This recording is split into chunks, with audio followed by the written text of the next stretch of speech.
The morning sun painted the sky orange over New Haven Colony. Children ran across the grass fields behind Sunshine Home, their laughter mixing with the sound of birds.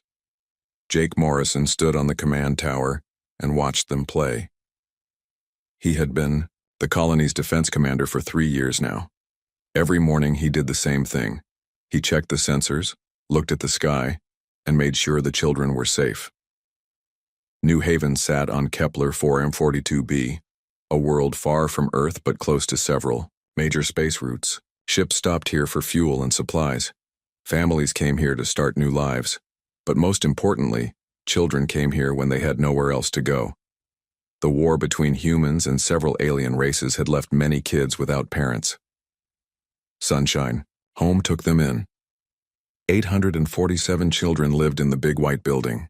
They came from dozens of different human worlds. Some were babies who barely remembered their birth planets. Others were teenagers who had watched their homes burn. All of them had found safety here. Helen Carter ran Sunshine Home. She was 72 years old and had worked with children her whole life. Every morning she walked through the halls and knew each child by name. She remembered their birthdays, their favorite foods, and their bad dreams. The children called her Grandma Helen. Dr. Lisa Hamilton worked at the Colony Medical Center.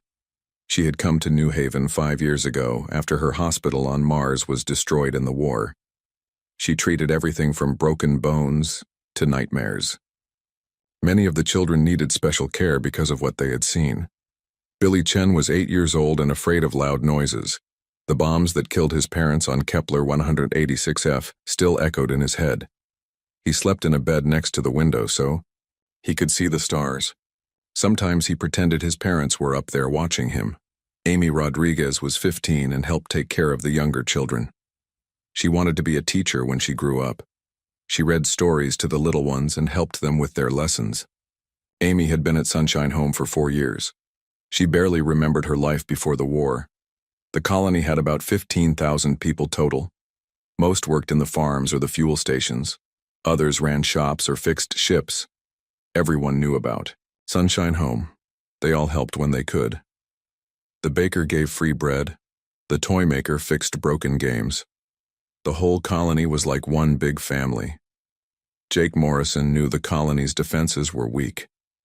They had some shield generators and a few small guns meant for shooting down asteroids, nothing that could stop a real military attack. But New Haven was supposed to be safe. It was far from the war zones. No one fought over empty space. That changed when the Zephyrian collective started moving into human territory. The Zephyrians were tall gray aliens with 4 arms and no patience for other species. They believed the galaxy belonged to them. They wanted humans to leave all the frontier worlds and go back to Earth. Jake had read the reports. The Zephyrians were not like other aliens humans had met. They did not trade or talk. They just took what they wanted. Their ships were fast and their weapons were strong. Worse, they seemed to enjoy causing fear. On this morning, Jake's sensors showed something wrong. There were ships coming toward New Haven. Big ships, military ships. Jake ran to his communication station and sent out emergency signals to any human fleet in the area.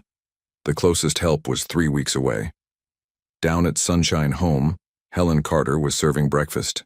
The children sat at long tables eating eggs and fruit. The older kids helped the younger ones cut their food. Everyone was talking and laughing. They did not know danger was coming. Amy Rodriguez sat with a table of 6-year-olds. She was helping little Sophie Martinez tie her shoes. Sophie had only been at Sunshine Home for 2 months. She still cried for her mommy sometimes. Amy gave her extra hugs and always made sure she got the biggest cookies. Dr. Lisa Hamilton was in her clinic checking on Danny Park. The 5-year-old had fallen off the playground yesterday and hurt his arm. His arm was fine, but Danny liked the attention. He showed Dr. Hamilton the picture he had drawn for Helen Carter's birthday next week. It was a house with stick figures of all the children holding hands. Jake Morrison's alarm started beeping. The ships were closer now. His computer identified them as Zephyrian war vessels. 12 big ships, and at least 30 smaller ones. Jake's hands shook as he activated the colony's emergency broadcast system. His voice echoed through every building in New Haven. All residents report to evacuation stations immediately. This is not a drill. Unknown hostile ships approaching. Begin. Emergency evacuation procedures now. At Sunshine Home, Helen Carter heard the announcement and felt her heart sink. She had lived through 2 wars already. She knew what hostile ships meant. She pressed the button that turned on the home's internal speaker system. Children, we need to play the emergency game right now. Everyone line up by your house groups. Older children help the younger ones. Stay calm and listen to your group leaders. The children had practiced this before. They thought it was just a game. They lined up quickly, with the teenagers helping, the little ones. Amy Rodriguez picked up Sophie Martinez and held her hand. Billy Chen grabbed his stuffed bear and got in line. Jake Morrison looked at his evacuation numbers and felt sick. The colony had transport ships, but not enough for everyone. It would take at least 10 hours to get everyone off the planet. The Zephyrian ships would be here in 6 hours. He made the hardest decision of his life. The children had to go first. The evacuation ships landed in the fields behind Sunshine Home like giant metal birds. Jake Morrison watched from his command post as transport after transport filled with children and their caretakers. Each ship could hold about 50 people. They had 12 ships total. Helen Carter stood at the main door of Sunshine Home with her list. She called out names and watched as children ran to their assigned ships. The older kids carried babies. The younger ones held hands so no one would get lost. Everyone was scared but trying to be brave. Amy Rodriguez helped load the first ship. She made sure each child had their special toy or blanket. Sophie Martinez clutched her stuffed elephant. Billy Chen held his bear tight. Amy kissed them both goodbye and promised she would see them soon. She lied. She knew she was staying with the children who could not fit on the early ships. Dr. Lisa Hamilton worked fast to identify which children needed the most help. Kids with medical problems went first. Babies who needed special care got priority seats.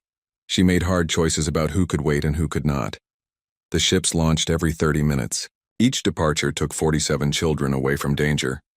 Jake Morrison did the math over and over. At this rate, they could save about 400 children before the Zephyrian fleet arrived. That left over 400 children with nowhere to go.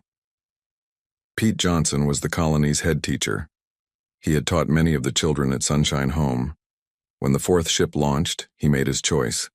He walked up to Helen Carter and said he was staying. Someone needed to be with the children who could not evacuate. Carlos Rivera worked maintenance for the whole colony. He had fixed broken toys, painted playground equipment, and installed safety lights in the hallways of Sunshine Home. His own children lived on Earth with his ex-wife. These orphans had become his family too. He stayed. By hour 3, they had evacuated 424 children. The remaining 423 children went down into the underground shelter beneath Sunshine Home. The shelter had been built to protect against the planet's bad storms. It had thick walls, emergency supplies, and its own air system. Helen Carter refused to leave. These were her children. She had raised some of them since they were babies. She was not going to abandon them now. She helped the children get settled in the shelter and told them stories to keep them calm. The Zephyrian fleet appeared in the sky like dark clouds. Their ships were huge and ugly. They did not look like anything built for peace. War Prime Kethvar commanded the fleet from his flagship. He was a veteran of many battles against different species. He believed humans were like insects that needed to be crushed.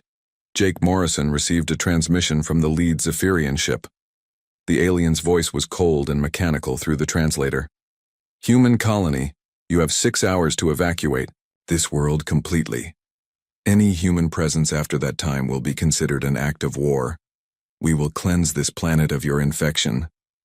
Jake tried to respond. He explained about the children. He asked for more time. He begged for mercy. The Zephyrians cut the transmission. They were not interested in human excuses. 2 hours before the deadline, the Zephyrian ships began their attack. War Prime Kethvar decided that waiting was pointless. Humans were like weeds. The sooner you destroyed them, the better. The first plasma blasts hit the spaceport. The remaining evacuation ships exploded in balls of fire. Jake Morrison's command tower was the second target. He managed to send one last message to the escaping transports before his equipment went dead. Down. In the shelter, the children felt the ground shake. Helen Carter gathered them in the main room and started singing songs. The older children joined in. Their voices echoed off the concrete walls. Amy Rodriguez held 3 little ones in her lap and sang as loud as she could. Dr. Lisa Hamilton used her medical scanner to check on the children with heart problems. The stress and fear were making some of them sick. She gave them medicine and told them everything would be okay. She did not believe her own words. Billy Chen sat in the corner with his bear. The explosions above ground sounded like the bombs that killed his parents. He started crying. Amy Rodriguez crawled over and hugged him. She whispered that they were safe underground. She promised the bad sounds would stop soon. The Zephyrian ships detected the heat signatures from the shelter. Their sensors showed a large group of life forms hiding beneath the destroyed orphanage. War Prime Kethvar studied the readings and decided it must be a military bunker. Humans were sneaky. They probably hid weapons down there. He ordered 3 of his heavy bombardment ships to focus their fire on the underground target. The plasma cannons were designed to crack open armored military bunkers. They would make short work of whatever the humans had hidden underground. The bombardment began at 14:15 local time. The plasma beams punched through the earth like it was paper. The first blast cracked the shelter's ceiling. The second one broke through completely. The third one turned the safe room into an inferno. Helen Carter used her body to shield as many children as she could. Amy Rodriguez threw herself over the little ones in her lap. Dr. Lisa Hamilton tried to reach the emergency medical supplies. Pete Johnson and Carlos Rivera stood between the children and the collapsing ceiling. The attack lasted 17 minutes. When it ended, the underground shelter was gone.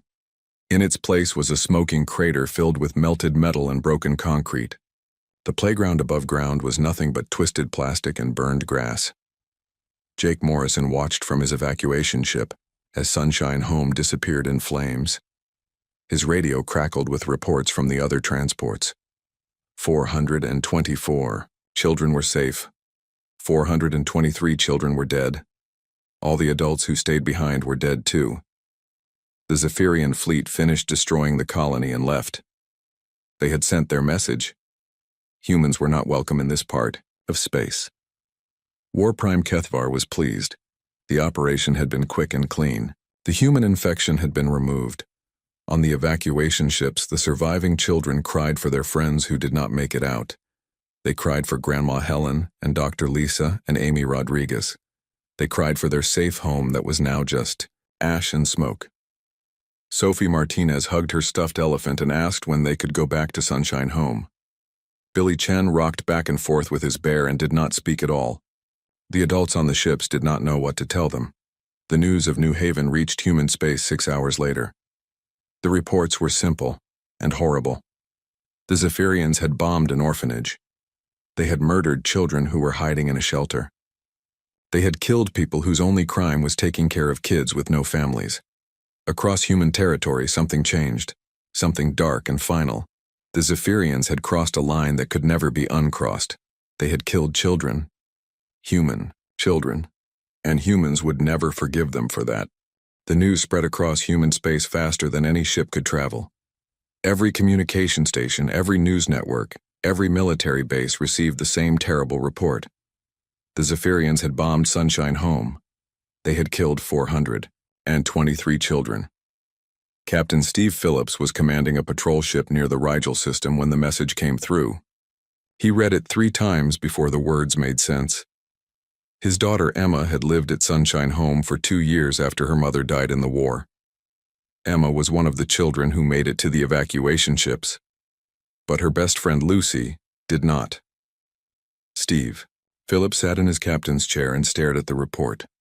His hands shook as he read the names of the dead children. Lucy Martinez, age 6, Tommy Chen, age 7, Sarah Kim, age 4. The list went on and on. 423 names, 423 children who would never grow up. Admiral Robert Kane was in a meeting with alien diplomats when his aide brought him the news. Kane was known for being calm and controlled. He never raised his voice. He never lost his temper. But when he read about New Haven, something broke inside him. He stood up from the negotiating table and looked at the alien ambassadors. His voice was quiet, but everyone could hear the rage underneath. "This meeting is over. We have nothing more to discuss until my people decide how to respond to the murder of our children." The alien diplomats tried to continue the talks. They said the Zephyrians were a rogue faction. They promised to file official complaints. They suggested economic sanctions and diplomatic protests. Admiral Kane walked out of the room without saying another word. On Earth, President Maria Santos received the report in her office. She had visited Sunshine Home 2 years ago during a tour of frontier colonies. She remembered the children singing songs for her. She remembered Helen Carter showing her around the playground. She remembered Amy Rodriguez reading stories to the younger kids. President Santos called an emergency session of the Human Colonial Assembly. Representatives from every human world gathered to hear her speak. The chamber was silent as she read the names of the dead. When she finished, she looked up at the assembly. They did not bomb our military bases. They did not attack our warships. They did not target our soldiers. They looked at a shelter full of children and decided to kill them all. Children who had already lost their parents. Children who had nowhere else to go. Children whose only crime was being human. The footage from New Haven played on every news channel in human space. Rescue workers searched through the ruins of Sunshine Home. They found melted playground equipment. They found burned books from the library. They found Sophie Martinez's stuffed elephant, half melted but still recognizable. Dr. Nancy White was serving on a research ship studying alien cultures when she saw the news. She had written papers about peaceful contact between species. She believed different races could learn to live together. But when she saw the pictures of the destroyed orphanage, she realized some species could never be trusted. In the ruins, rescue workers found Amy Rodriguez's diary. The pages were burned, but some words were still readable. Her last entry was about planning a birthday party for Helen Carter. She had drawn pictures of all the children holding balloons. The drawing was now just ash. Lucy Brooks worked as an engineer on a mining station. When she heard about New Haven, she started making modifications to her equipment. Mining lasers could cut through rock and metal. With some changes, they could cut through alien ships too. Other miners saw what she was doing and started making their own modifications. The Galactic Council called for calm. The council was made up of representatives from dozens of different species. They met on a neutral space station to discuss problems between different races. They had rules about warfare. They had treaties about protecting civilians. Ambassador Patricia Davis represented humanity on the Galactic Council. She had spent years trying to build good relationships with other species. She believed in diplomacy and peaceful solutions. But when the council suggested economic sanctions against the Zephyrians, she stood up and walked out. "You want to discuss trade restrictions while our children's bodies are still warm. You want to file complaints while their killers celebrate. We are done talking. We are done negotiating. We are done pretending that some acts can be forgiven." Other species tried to convince humans to be reasonable. The Altarians offered to mediate. The Centauri promised to investigate. The Vegan trade union suggested compensation payments. Every offer was met with the same response: silence. Captain Michelle Turner commanded a converted cargo ship. She had been transporting supplies to frontier colonies when the news broke.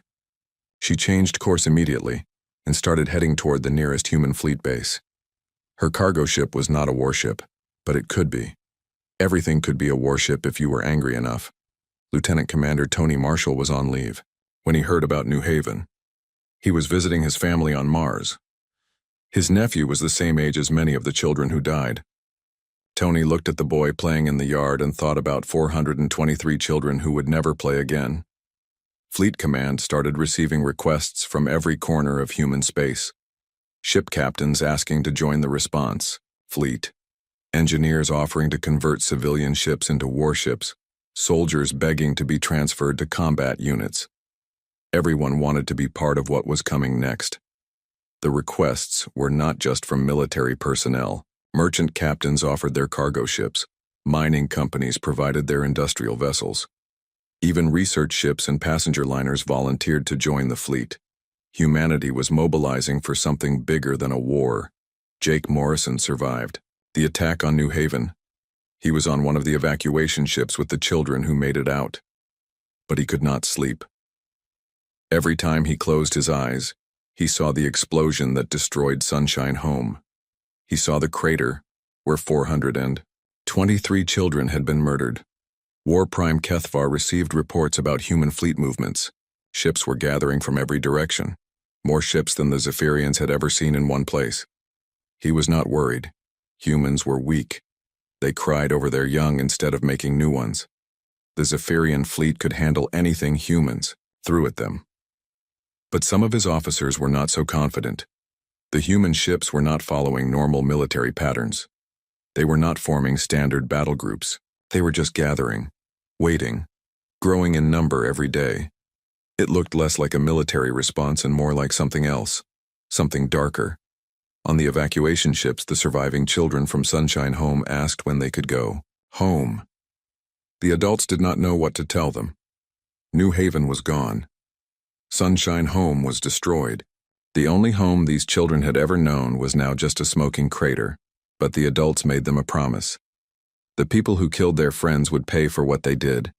The species that murdered children would learn what humans did to child killers. Justice was coming, and it would be complete. The human fleet that gathered at the edge of Zephyrian space was unlike anything the galaxy had ever seen. 43,000 ships stretched across the darkness like an angry constellation. Massive dreadnoughts floated next to converted cargo haulers. Military cruisers shared formation with mining ships bristling with industrial weapons. Admiral Robert Kane stood on the bridge of his flagship and looked at the display showing the gathered armada. He had been a career naval officer for 30 years. He had fought in 7 different conflicts. He had never seen so many human ships in one place. More importantly, he had never seen humans this united in their rage. Captain Steve Phillips commanded a group of converted patrol ships. His daughter Emma was safe on Earth now, but she still woke up screaming from nightmares about her dead friends. Steve had spent weeks modifying his ship's weapons. The plasma cannons that once stunned pirates could now punch holes through military armor. War Prime Kethvar watched the human fleet approach from his command ship. The Zephyrian military had 3,000 vessels total. They were better armed and had superior technology. But the sheer number of human ships was troubling. His sensors could barely count them all. He opened a communication channel to the human fleet. His translator made his words sound cold and mechanical. Human vessels, you are entering Zephyrian territorial space. Withdraw immediately or face the consequences. We offer you one chance to negotiate a peaceful solution to this conflict. The response from the human fleet was complete silence. Not. One ship answered. Not one captain replied. 43,000 ships moved through space without saying a word. The silence was more terrifying than any threat could have been. Lucy Brooks was aboard a converted mining vessel called the New Haven's Revenge. She and her crew had spent months turning mining equipment into weapons. Their rock-cutting lasers could slice through anything. Their ore-moving tractors could grab enemy ships and hold them in place while other vessels destroyed them. The first battle happened at a Zephyrian border world called Sekthal. The planet had military bases and weapon factories. It also had 3 million Zephyrian civilians. The human fleet surrounded the planet and began their attack without warning or negotiation. Captain Michelle Turner led the assault on the orbital defense platforms. Her converted cargo ship moved slowly but carried enough firepower to level a city. She watched through her view screen as Zephyrian fighters tried to stop her. Their weapons barely scratched her heavy armor. The Zephyrian commander of Sekthal tried to surrender after 2 hours of fighting. He broadcast on all frequencies, offering to discuss terms. He promised to turn over war criminals. He begged for mercy for the civilians. The human ships continued firing as if they had not heard him. Lieutenant Commander Tony Marshall piloted a modified exploration vessel. His ship had been designed to study distant stars. Now it carried enough missiles to destroy a space station. He targeted Zephyrian communication satellites and watched them explode one by one. The battle for Sekthal lasted 6 hours. When it ended, every Zephyrian ship was destroyed. Every orbital platform was gone. Every military base was smoking rubble. But the humans did not stop there. They began targeting civilian infrastructure. Power plants exploded under human bombardment. Communication towers fell to precise missile strikes. Transportation hubs burned as human fighters swept through the atmosphere. The message was clear. This was not a military operation. This was something else. Dr. Nancy White watched from her research vessel as the humans systematically destroyed everything that made Zephyrian civilization possible. She had studied dozens of alien cultures. She had seen wars and conflicts. But she had never seen anything this methodical, this complete. The surviving Zephyrians on Sekthal tried to evacuate. Civilian transports launched from hidden spaceports. Refugee ships fled toward other Zephyrian worlds. The human fleet tracked every ship that left the planet and destroyed them all. No one was allowed to escape. War Prime Kethvar realized this was not a normal war. Normal wars had objectives. You fought for territory or resources or political control. The humans seemed to have only one goal: complete destruction of everything Zephyrian. He tried again to open negotiations. He offered reparations for New Haven. He promised to turn over the officers who ordered the attack. He even offered to surrender himself for trial. The human fleet responded with increased bombardment of his outer colonies. The pattern repeated at every Zephyrian world. Human forces would arrive in overwhelming numbers. They would ignore all attempts at communication. They would destroy military targets first, then civilian infrastructure, then anything else that moved. No prisoners were taken. No mercy was shown. Captain Ellen Foster was one of the few human commanders who questioned the scope of the operation. She sent encrypted messages to Fleet Command asking about rules of engagement. She wondered if they were going too far. Her messages were ignored. Her ship was quietly reassigned to the rear guard. At the Zephyrian world of Kethmar, the defenders tried a new strategy. They placed their military bases inside civilian population centers. They thought humans would hesitate to attack targets surrounded by innocent people. They were wrong. The human fleet bombarded Kethmar for 18 hours straight. They used precision weapons to destroy military targets. When that was done, they used area weapons to destroy everything else. The civilian shields made no difference. The humans seemed to have decided that all Zephyrians were guilty. Jake Morrison watched the reports from his temporary command post on a relief ship. He had been promoted to admiral after New Haven. His job was to coordinate rescue operations for human refugees. But there were no human refugees in Zephyrian space. There were no humans left to rescue. The Zephyrian homeworld of Zeph Prime was the last target. 500 million Zephyrians lived on the planet. It was the center of their civilization. Their greatest cities, their most important temples, their oldest universities were all there. War Prime Kethvar made his final stand at Zeph Prime. He gathered every remaining ship in the Zephyrian fleet. He called in favors from allied species. He even hired mercenaries with promises of territory and treasure. His final force numbered nearly 8,000 ships. The human armada that arrived at Zeph Prime had grown to over 50,000 vessels. Ships continued to arrive from human space, volunteer crews who had converted passenger liners into missile platforms, retired officers who brought their old warships out of storage, even civilian families who wanted to be part of the final battle. Admiral Kane broadcast his only message of the entire campaign. It was sent to every ship in the system, human and alien alike. His words were simple and final. You killed our children, children who could not fight back, children who had already lost everything. You chose to murder innocents. We choose to end you. The battle for Zeph Prime lasted 3 days. The Zephyrians fought with the desperation of a species facing extinction. They used every weapon they had. They tried every tactic they knew. They begged their allies for help. Nothing worked. When the orbital battle ended, the human fleet began the final phase. They bombarded Zeph Prime until the cities were gone. They targeted the farms until nothing could grow. They poisoned the water supplies and destroyed the atmosphere processors. By the end of the third day, Zeph Prime was a dead world. The birthplace of Zephyrian civilization was now a barren rock floating in space. The species that had killed human children no longer existed. The war lasted 73 days. When it ended, the Zephyrian collective no longer existed. Their homeworld was a dead rock. Their colonies were empty ruins. Their fleets were scattered debris floating in space. An entire species had been wiped from the galaxy. The human fleet began the long journey home. 50,000 ships that had gathered in rage now dispersed in silence. There were no victory parades, no celebrations, no heroes returning in triumph. Just tired people going home, after doing something terrible that needed to be done. Admiral Robert Kane stood in his ready room, looking at the final casualty reports. Human losses were surprisingly light. 312 ships destroyed, 8,000 personnel killed. The Zephyrians had fought hard, but they were outnumbered by more than 10 to 1.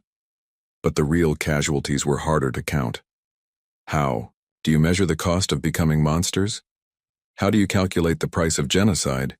Kane had ordered the extinction of an entire species because they killed children. He was not sure if that made him a hero or a villain. The Galactic Council called an emergency session on neutral ground.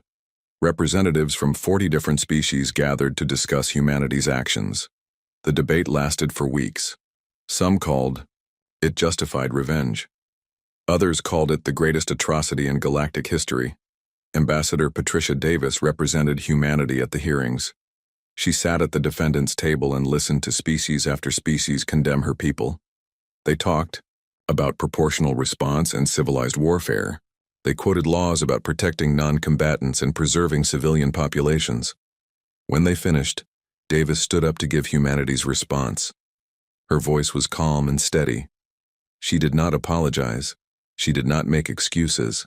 She simply stated facts. The Zephyrians chose to target children, 423 children who posed no threat to anyone, children who had already lost their families to war. They detected those children hiding in a shelter and decided to kill them all. We chose to ensure they would never kill children again. The Altarian representative argued that humans had gone too far. Surely military action against Zephyrian forces would have been enough.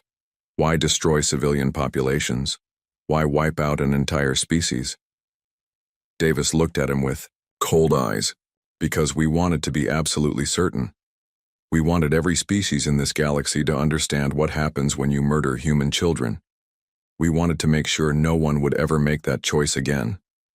The debate continued for months. Some species proposed sanctions against humanity. Others suggested military intervention to prevent future human aggression. A few even talked about quarantining human space to protect the rest of the galaxy. But something interesting happened during those debates. Not one species voted to take action against humanity. Not one government agreed to impose sanctions. Not one military leader volunteered to fight the people who had just exterminated an entire civilization. Captain Steve Phillips returned to his patrol duties on the frontier. His daughter Emma was doing better now. The nightmares came less often. She had started school on Earth and was making new friends, but she still kept a picture of her friend Lucy Martinez in her room. Lucy Brooks went back to her mining work, but she kept the weapon modifications on her ship. Her mining lasers could still cut through enemy hulls if needed. She figured it was better to be ready. You never knew when someone else might threaten human children. Dr. Nancy White published a paper about the Zephyrian War. She called it The New Rules of Galactic Civilization. Her thesis was simple. Humanity had changed the rules about warfare. They had shown what happens when you cross certain lines. Other species began changing their military doctrines. Orders went out to all fleets and armies. Under no circumstances should human civilian populations be targeted, especially not children. The penalty for violating this rule had been demonstrated with terrifying clarity. The memorial on New Haven was rebuilt bigger than before. Instead of just listing the 423 children who died, It included the names of every Zephyrian who had been killed in the war that followed. The numbers were sobering. 423 human children. 12 billion Zephyrians. Jake Morrison helped design the memorial. He was now Admiral Morrison, in charge of frontier defense for the entire sector. He made sure the memorial included a simple inscription that explained the math. They killed our children, we killed them all. The exchange rate has been established. Billy Chen grew up to become a teacher. He worked with refugee children from various conflicts around the galaxy. He never forgot his friends who died at Sunshine Home. Sometimes he would tell his students about Amy Rodriguez and how she read stories to the younger kids. Sophie Martinez became a doctor like Dr. Lisa Hamilton. She specialized in treating children who had been traumatized by war. Her stuffed elephant, half melted but carefully repaired, sat on her desk as a reminder of where she came from. The surviving children from Sunshine Home all grew up knowing they were special. Not because they survived, but because their dead friends had started the war that changed everything. 423 children had become the most protected people in galactic history. Captain Ellen Foster eventually left the military. She could not reconcile what humans had done with what she believed was right. She became a civilian and worked for refugee organizations, but she never spoke publicly about her doubts. She understood that some truths were too dangerous to share. War Prime Kethvar's name became a cautionary tale told to young officers across the galaxy. The alien who thought humans were weak because they cared about their children. The commander, who learned too late that love could be more dangerous than hate. 5 years after the war, President Maria Santos visited the memorial on New Haven. She walked among the names of the dead children and thought about the price of protecting innocence. 423 children had died, but their deaths had ensured that human children everywhere would be safe. The galaxy learned important lessons from the Zephyrian War. They learned that humans would accept military defeats and territorial losses. They would negotiate trade disputes and border conflicts. They would even tolerate attacks on their fleets and bases, but harm their children, and humans would hunt you across the stars until your species was extinct. They would not stop until every last trace of your civilization was erased. They would turn themselves into monsters if that was what it took to protect their young. Admiral Kane retired after the war. He bought a small house near the memorial on New Haven. Every morning he walked among the names of the dead children and remembered why he had done what he did. Every evening he looked at the stars and wondered if other species were learning the right lessons. The memorial's final inscription was added 10 years after the war. It was a simple statement that summed up humanity's new position in galactic affairs. We did not want to become the destroyers of worlds, but when worlds destroyed our children, we became something worse than destroyers. We became their extinction. The galaxy was a different place now, a safer place for human children, a more dangerous place for anyone who might threaten them.